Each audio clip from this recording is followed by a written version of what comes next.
grab yourself a wee cup of cha. How many books I actually have? Hello and welcome to another bookish video from me, Johanna, me, my dog and books.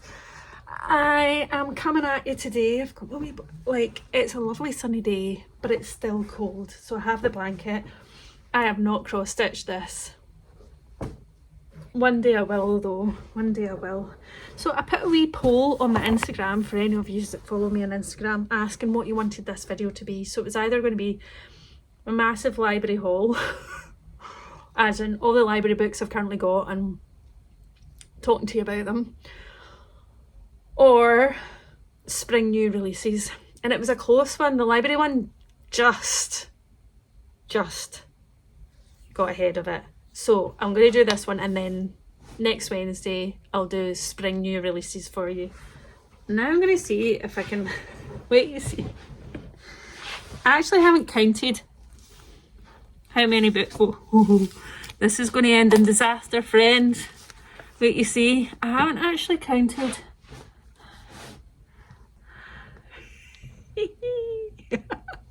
How many books I actually have from the library. I've got issues, but hey, free books, guys. It's free books. So some I'm in the middle of reading, some I'm about to start, some I've had for too long and I better start soon. But grab yourself a wee cup of cha, cup of anything, whatever your tipple is, and let's have a chat. Oh, bring you down a bit. Oh, you can see my, let's have a wee chatty chat about, it's going to stress you out seeing that. Look how wobbly that is. It's like stressing me out. I'll be fine, right? In no particular order other than the order I've stacked them in. I've got you sitting here. Let's go through them. And please do put in the comments any books that you want me to read or prioritise so I can give you my thoughts on them, right? So this one, I may have had this one so long it's got dust on it. When was it originally due back? December? It's alright, I do go online and renew them online. So this one is William. The only thing about the sunshine coming in is the reflections you get in the books. But this is William by Mason Coyle. Danger can't be locked out if it's already inside. It's a relatively small one. And there's something strange about William. It's not that his skin feels like a balloon. Oh, it's not that his skin feels like balloon rubber and is the colour of curdled milk. Nor is it that his thick gurgling laugh, or the way his tongue, or the way his tongue curls towards his crooked top teeth. It is the way he looks at Henry's wife, Lily. Ooh. Sheesh. Oh, Mason Coyle, if that's how you pronounce her name, the author, is a pseudonym of Andrew Piper, the award-winning author of 10 novels, including Demonologist and Lost Girls, which was a New York Times bestseller apparently. So the best thing I've read this year, just superb, unsettling in the most beautiful way. I mean, the cover sold it for me. I have heard mixed reviews, but it is a horror that's on my list, so I want to read this. Then this one I got out, I got it out this month, not last month to be fair, that's not too bad, and it's because it was on the Women's Prize for non-fiction long list. Yeah, non-fiction, because it's based on the murders at 10 Rillington Street. It's called The Peep Show, and it is about London 1953. Police discover the bodies of 3 young women hidden in a wall at 10 Rillington Place, a dingy house, terraced housing in Notting Hill. I don't think I knew that this had taken, I knew it was London, but I don't think I knew it took place in Notting Hill. You can see, like, see the end papers. I have watched a documentary about this. There's an end paper there. I think that's 10 Rillington Place. On searching the building, they find another body beneath the floorboards, then an array of human bones in the garden, but they have already investigated a double murder at 10 Rillington Place 3 years ago, and the killer was hanged. Did they? Get the Wrong Man. What do you think? This is actually a really good, apparently it focuses on, so it says, in this riveting true story, Kate Summerscale, the author, mines the archives to uncover the lives of Christie's victims. So this is very much not about the serial killer himself, but the victims of said man. The tabloid frenzy that their deaths inspired, and the truth about what happened inside the house. What she sheds fascinating light on the origins of our fixation with true crime. Guilty! I'm 100% guilty. So I've heard good things about this. I think Lauren in the books read it, and this was one of the few, I have to say, that I was interested in the Women's Prize for non-fiction. Always struggle sometimes with the Women's Prize stuff. Sometimes there's like one or two in there like that definitely sound like something I want to read, and then other times I'm like, oh. So I'll let you know on that. This one I've had out for too long. Might have to also dust. But I think I keep delaying picking it up because it's such a chunk. But look at the size of writing. Plus it's got like texts and stuff in it, so I quite like that. Plus the text is quite big. It's called Irresponsible Adult by Lucy Dillon. Definitely older, not necessarily wiser. So I feel for some reason like I would absolutely relate to this book. Does anyone ever truly feel like a grown-up? It says at the top. No? Does anyone like validate my thoughts here? Like, I even think my mum's 85, and I even think if I'm lucky enough to live that long, I will still not feel like I've grown up. So we follow our sisters Chloe and Robin. They may be close, but their lives are totally different. Probably a bit like me and my wee sister. My wee sister is like, feels like, no, she isn't, but like, she feels like she should be the bigger sister because she's married with 2 teenage kids and much more responsible than me. Well, Chloe is a fully fledged adult with a family, a business and a signature scent. Robin is still waiting for the instructions manual to adult life, and success is keeping her houseplant alive. I'm here for this. I actually haven't heard any reviews. It gets nicely blurbed in back. Plus there's a dog. There's a dog and a woman with a houseplant. I cannot but relate. Then there's this one, which I'm maybe going to try an audio, The Baby Dragon Cafe, right? Not normally. I don't normally read fantasy. I do like cozy though, and I'm not really big into dragons, but I was like, oh, there's a little coffee and there's like a baby dragon. Maybe I would like baby dragons. And I don't know why I've picked this up. I've seen a few people talk about it. Well, I've seen a few people talk about it coming out, and then I reserved it, and then I saw a few people talk about it after they'd read it, which wasn't very good. And then it does say where fire meets desire. Now, I'm not an anti-romance reader. I will encourage, like, intermittently I don't mind a wee bit of romance. In fact, some of it is happening in this book just now, but I'm okay with that. I'm not good with smart. I'm not really good with spicy. But in the same way that some people won't be good with like splatterpunk horror, and I'm okay with that. So I'm just not really good romance side. I don't mind. Don't get me wrong, I grew up in the era of You Got Mail, Sleepless in Seattle, Joe versus the Volcano. That was my time.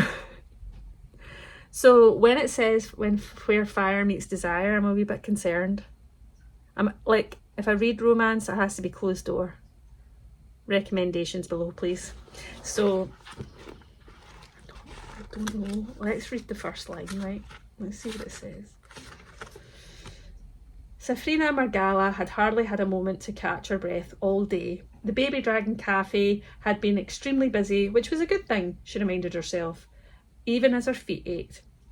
It was freshly spring, the very end of March. Well, maybe I should read it now because it's coming to the end of March.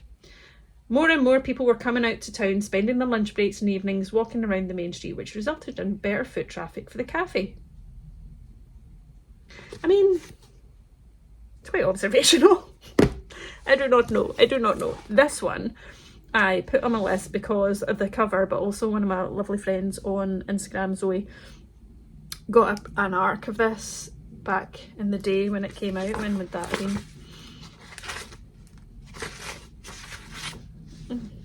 Oh, it's by Doubleday Press. Oh, 2024, so it's not that old.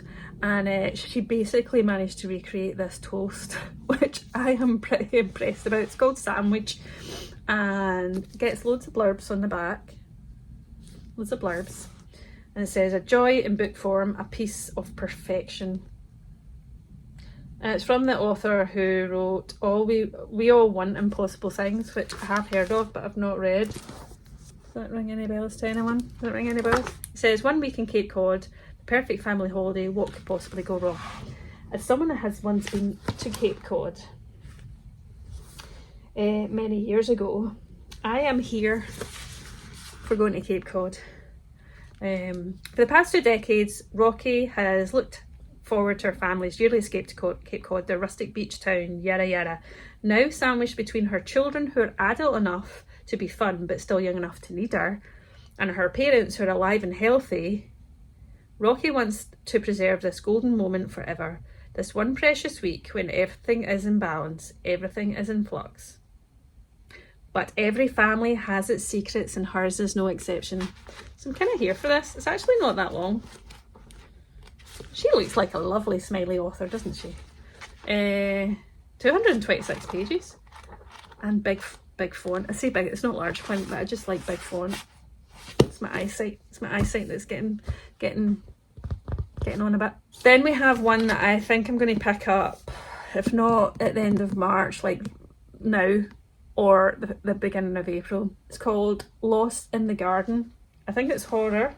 It's by Dead Ink, which is an indie publisher, I think, by Adam S. Leslie. Now, this cover absolutely gives me Midsummer vibes. And it says, when was this come out? Let's tell you. 2024. Oh, it's certainly British. It's a British. Printed and bound. I might actually need to check out Dead Ink online. I've not checked them out, no.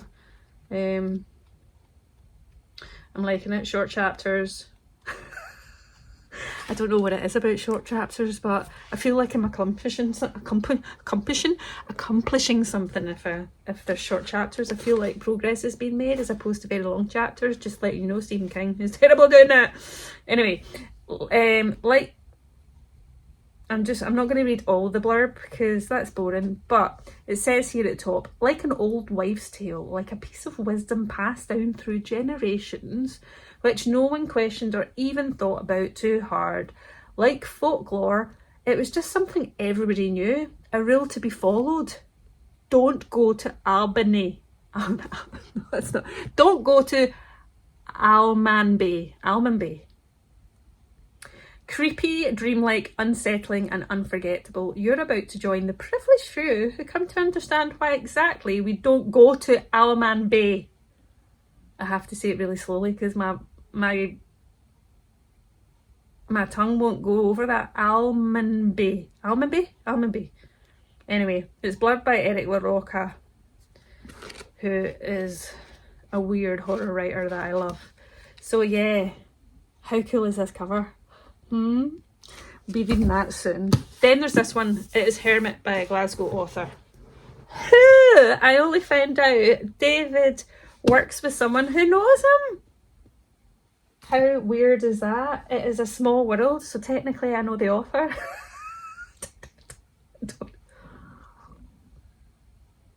But technically, if I really like the book and want my own trophy version, I could get it and then get David's colleague to get it signed for me. Says me that's not read it yet, but if anyone has watched the limited drama series Adolescence, which only just came out like a week ago or something, and is quite understandably getting that, you know, the praise that it should, this is very timely. It's called Hermit, and basically you follow, is it Jamie? He dropped out of school 3 years ago. He's got no qualifications, no ambition, no pals. But he does have a mum who kind of keeps encouraging him to go to school. And From spending time in the online world, he finds out, or he decides, that his mother is the reason. His mother and women might be the reason for how he feels. So one of the guys he meets online is called Lee, and he tells Jamie there's a name for what they are, incels, and that there's a guy he's met through the forums that they can go and stay with in London, get away from their nagging mams. But now, running away from his problems at home, Jamie may actually be running towards something much worse. Now this is written in Scots. This author has written, I think, Hings and HWFG. So it's written in Scots. I'll give you a taste of that if you're not familiar. So I've not read this first paragraph, so bear with. She doesn't love me, I said, not even looking up from my Game Boy. I was maybe 6 years old, and I think sitting in my granny's living room. My ma and my granny immediately stopped the conversation they were having, and I could tell they were staring at me. What? I snapped at my granny. I glanced up. Her. I nodded at my ma. She doesn't love me. My ma was laughing nervously, maybe looking back at it. Aye a day, she said, looking at me, and then my granny, who was all worked up. What's he saying that for? I don't know. I've no idea. My granny came to me. Come here. I went and stood in front of them. You don't think your ma loves you? My granny asked. She loomed over me at that age, a massive personality. I was riddled with more anxiety in her presence than that of any teacher I had through school. So it's not like Trainspotting, which is very colloquial. This is in the Scots, it's pretty accessible. Says me. But hopefully you think too. Also of a similar ilk, talk about incels in the Manosphere.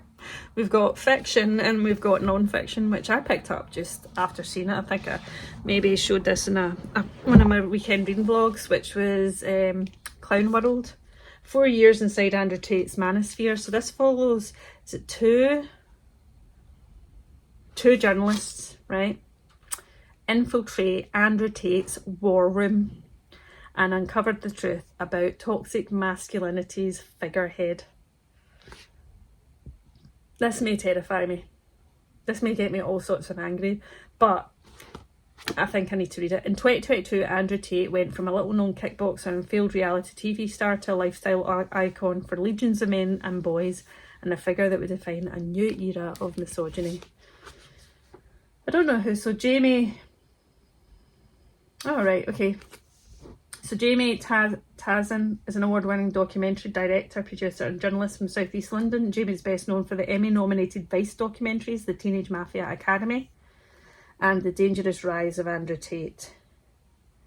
He's been investigating Andrew Tate for a longer period than any other journalist in the world, from 2019 to the present day. And then the other journalist, Shea, is an award-winning documentary maker, producer and presenter who's worked on films including Emmy-nominated Gaycation and Grierson's nominated Chemsex. So Matt presented Vice and BBC documentaries The Dangerous Rise of Andrew Tate and Andrew Tate, the Man Who Groomed the World, and has written for Vice and Sunday Telegraph and others about the phenomenon. I think this feels like necessary, terrifying reading. So that's non-fiction. Now here's a non-fiction that blurs... No. Here's a fiction that blurs with non-fiction. This is True Crime by Joseph Knox. Now I've actually just started this on audio, right? And it's made through a series of... It's pulled together through a series of interviews, right? With different characters. And so far, like, I started reading this going, is this actually based on a true crime story? And we find that at the publisher's note, right, it says this amended second edition of True Crime Story includes wider context on the previously undisclosed role of Joseph Knox in the narrative, as well as a response to various allegations raised in the press and online. Further, Penguin Random House can confirm that they and Mr. Knox have mutually agreed to conclude their business dealings and have no plans to undertake future projects. Right. No, though. Okay, but a Doubleday? Is Doubleday part of Penguin Random House? Can't remember. So I was like, oh my god, what is the controversy about Joseph Knox? And then we start the story. And then So I quickly googled Joseph Knox true crime story and controversy. And you know what? I discovered, which is just messing on my head, this publisher note is as much fiction as the whole story. So I'm completely zoomed in on this because it's reading like a true crime story, and I'm like desperately like going, oh, what if this is true? Like, look. So very clever, because I think this is fully fiction, but I think it's going to be telling me something I don't want to know about my own obsession with true crime. Guilty. Then, totally random, Lean 15 Veggies by Joe Wicks. Now, I didn't get it because it's lean. I got it because it was veggies, and I do like getting recipe books, and I like quick recipe books, so I thought I'd pick this one up because it had things like loaded sweet potato skins, and someone else has had this and made Rosie's beautiful bolognese. What's it using? These lentils. And then there was another one, Moroccan bean stew with poached eggs. So I'd just make it without the egg. Soups and stews. Here, I normally will share any of the recipes that I do for my recipe books in my weekend reading vlog. I actually did one, I made a cake in this forthcoming weekend reading vlog, which you'll get to see, which is I've still got a slice actually, if you can hear whistling, it's the other half. He's working in his office.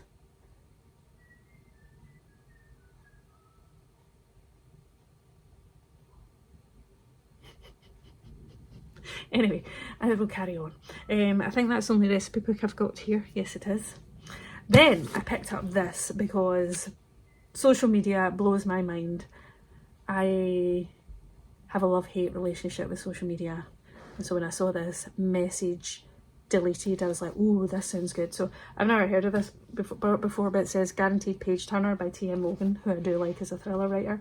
Your best friend begged for your help, then the message vanished, and so did she. I'll tell you the blurb because it's really short, right? You received a text message from your best friend. It says, can't speak, don't text or call, please just come. Question, if you got that from your friend, would you? Because I think I would. But as you race to her house, the message is deleted. She answers the door, insists everything is fine. She says she never sent a message. Something is not right, but what can you do? 6 hours later, the police call. There's blood all over your friend's house. She is missing, and you were the last person to see her alive.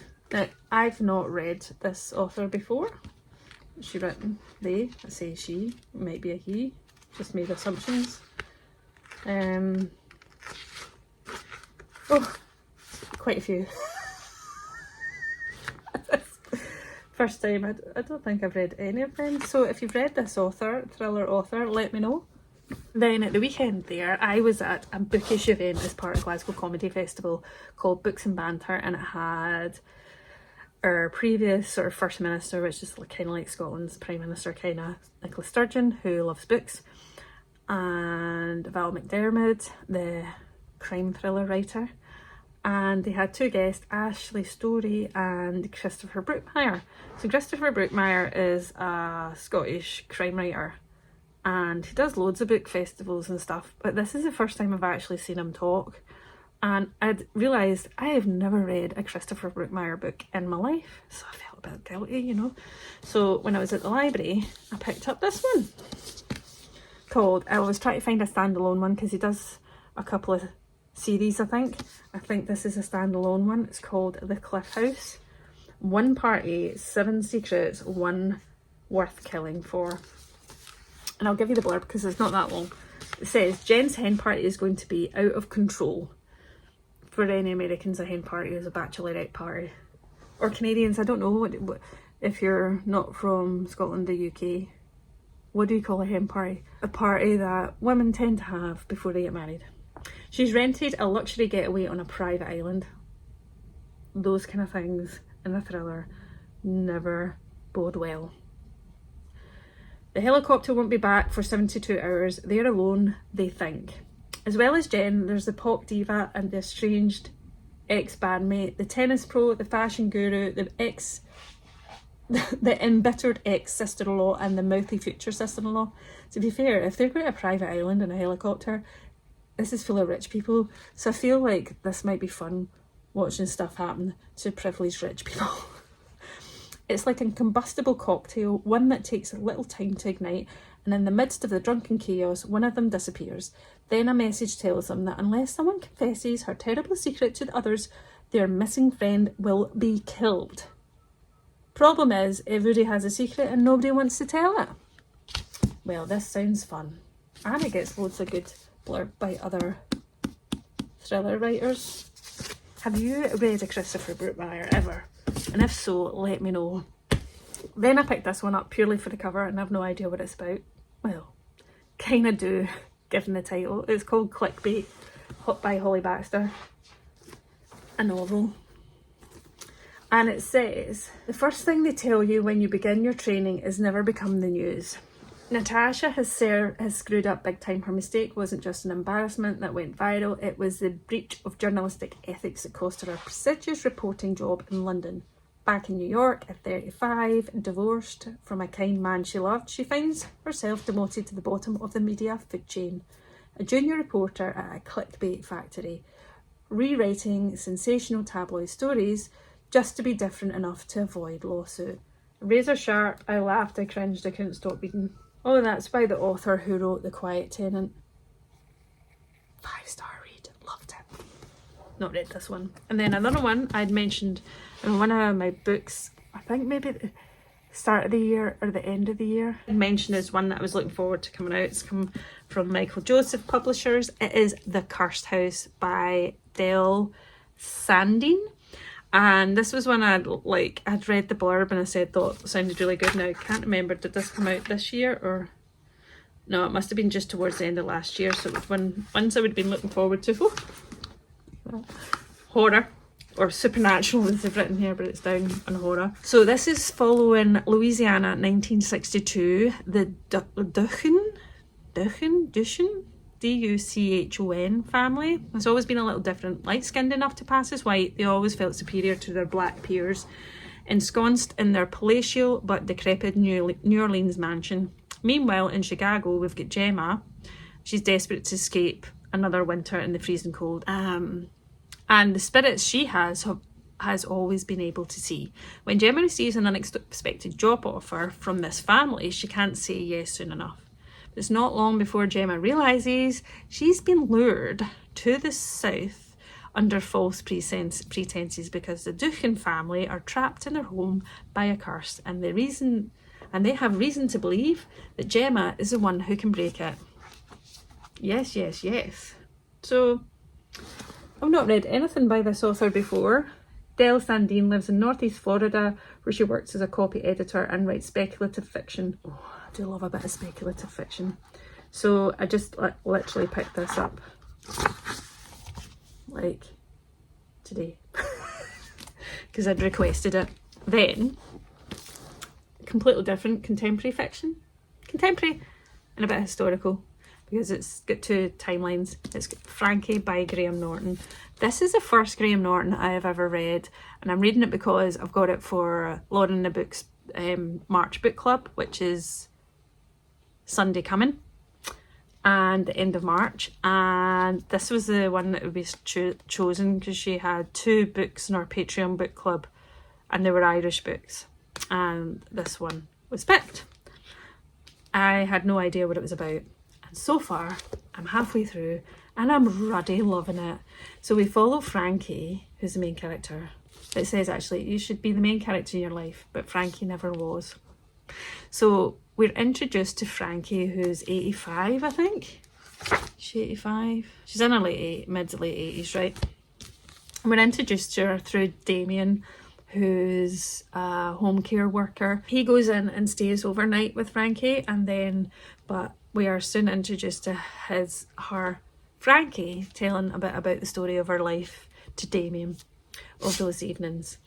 And it starts back in the mid-50s, where we learn about Frankie as she's grown up, how she goes from Ireland to, well, she starts where Oh, I'm just looking at my elderly neighbours across the road because they're out for a walk, and I thought I only saw one of them, and like immediately I start to panic. They're out walking their daughter's dog.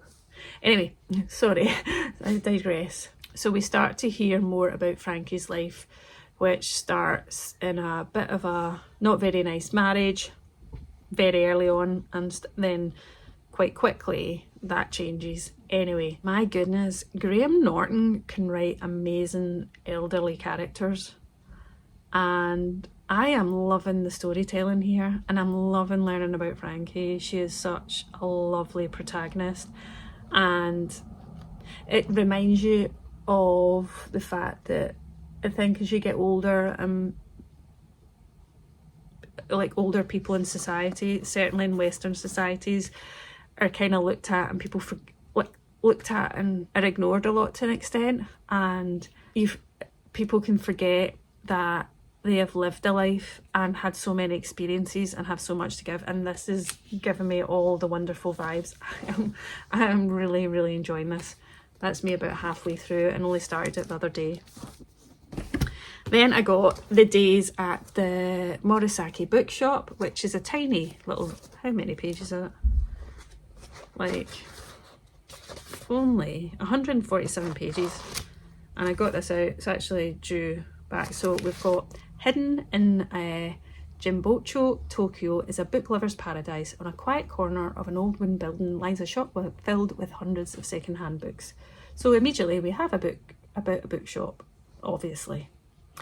Then 25-year-old Takako has never liked reading, although the Morisaki bookshop has been in her family for 3 generations. It's a pride and joy of her uncle, who has devoted his life to the bookshop since his wife left him 5 years earlier. When Takako's boyfriend reveals he's marrying someone else, that's no spoiler, it happens right at the start, he's not a nice man.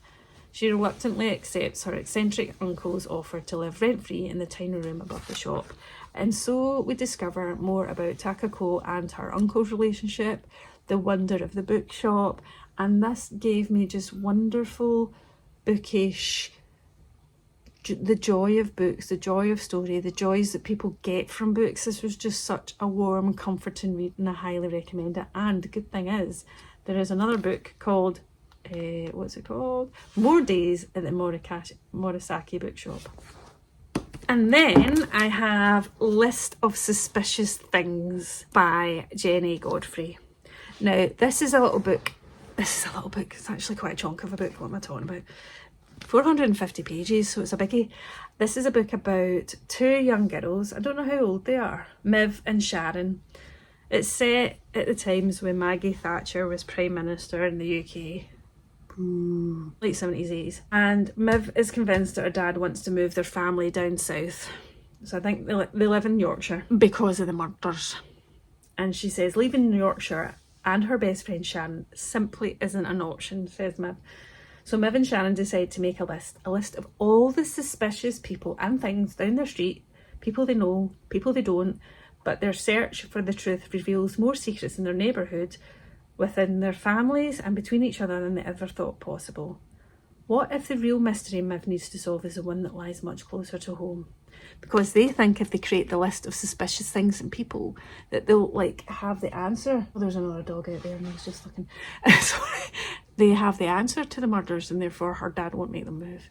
Anyway, I've heard good things about this. It's chunky writing. So I have a feeling I might like this. Anyway, let me know if you've read any of these so far. And then the other 2 books I have are, guess what? Crochet books. This one is Women's Weekly, which is a UK magazine. I don't know if you get this anywhere else. An old magazine, I don't even know if it still exists. Guide to crochet techniques and projects to build lifelong passion for beginners. I mean, it's telling me more stitches than I actually know. And then this one, which is the Ultimate Crochet Bible. Like, it's telling me how to read crochet, what do you call them, patterns. What's a bullion stitch? Oh my goodness. I only know 2 stitches. Shows you how to hold the hook. Right, so I think it's better now that someone in real life has shown me how to do the basics. This might be hard, but I thought I can get them out of the library and then one day I'll be able to make a blanket. Anyway, so there folks. Am I going to be able to, this is me getting all the books because I'm going to lift them all up for you. This is a disaster waiting to happen. Maybe it's better if I just turn you around. Should I just turn you around like this? Look. Literally longer than my body. All the books I have. At the charity shop, out the library. There's 1, 2, 3, 4, 5, 6, 7, 8, 9, 10, 11. I don't even know. Anyway, let me know if you've read any of these. I'll need to put them all down. That was a disaster waiting to happen. It'll probably happen just as I'm finishing off this video. Or as I'm trying to put them away. Anyway, let me know if you've read any of the books. Let me know if there's any that you want me to prioritise reading because you like the sound of it and want to know my thoughts. And also, let me know what was the last book that you got out of the library. And if you've not been to your local library, give it a visit.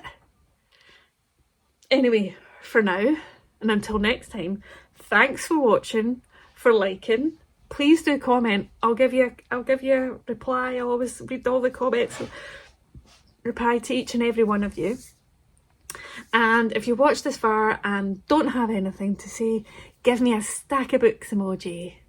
And if you do like this video, would like to see more, please do subscribe. And I look forward to seeing another bookish video very, very soon. Bye!